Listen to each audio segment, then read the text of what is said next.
Trump may be underestimating Iran's resolve in resisting nuclear sanctions.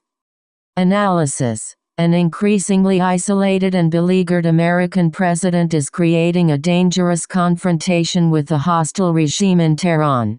Washington. As Secretary of State Mike Pompeo appeared to be sounding the drums of war against Iran Thursday, and U.S. warships were steaming toward the region, a reporter asked President Donald Trump if there is a risk of military confrontation.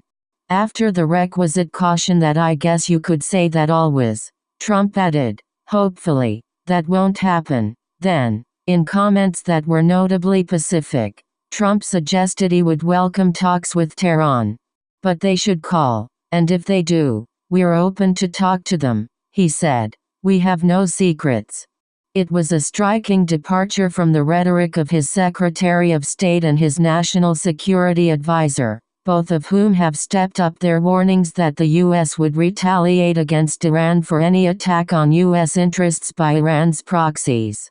For all his bellicosity toward Tehran, including tweeting to its leaders in all caps last July that they will suffer consequences the likes of which few throughout history have ever suffered before if they threatened the U.S., Trump has always been ambivalent about the use of force to achieve regime change. In Iran's case, he appears to believe that crippling sanctions will eventually force its government to accept a tougher nuclear deal than the one negotiated under President Barack Obama.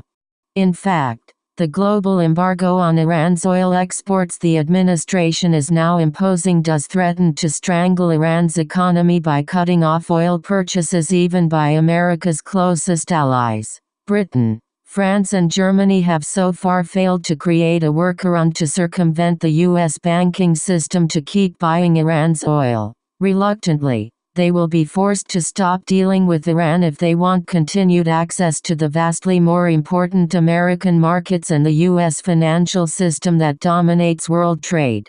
Iran has unsettled European allies by breaking out of parts of the nuclear deal, and threatening to begin enriching uranium to weapons grade in the coming months. That would leave the multi-nation landmark agreement in tatters.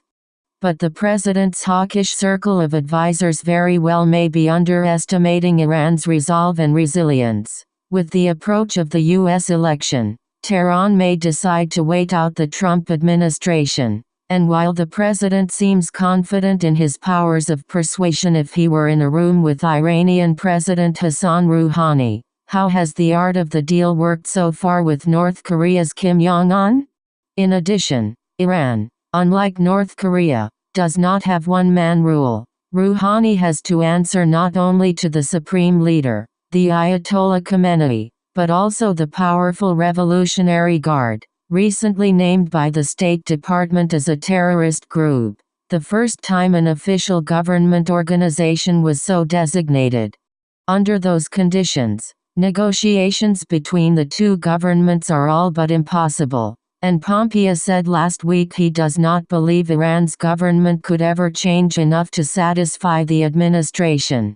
Trump struck a note of independence from the hawks on Thursday when, asked about reports that he is not entirely satisfied with National Security Advisor John Bolton's hardline advice, said, he has strong views on things but that's okay. I actually temper John on things, which is amazing. I have John Bolton and I have other people who are a little more dovish and ultimately I make the decision.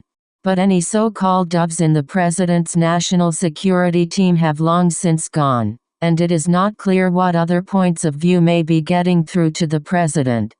The overriding concern for critics is the risk of miscalculation by either side. An increasingly isolated and beleaguered American president and a regime in Tehran that is both hostile toward the U.S. and feels betrayed, having given up its nascent nuclear capability without the promised economic rewards. A chorus of Senate Democrats on the Foreign Relations and Armed Services Committees are now warning that the president's policy could be risking something he himself might not want, an unnecessary war. Thank you for watching. Subscribe to the channel to update news.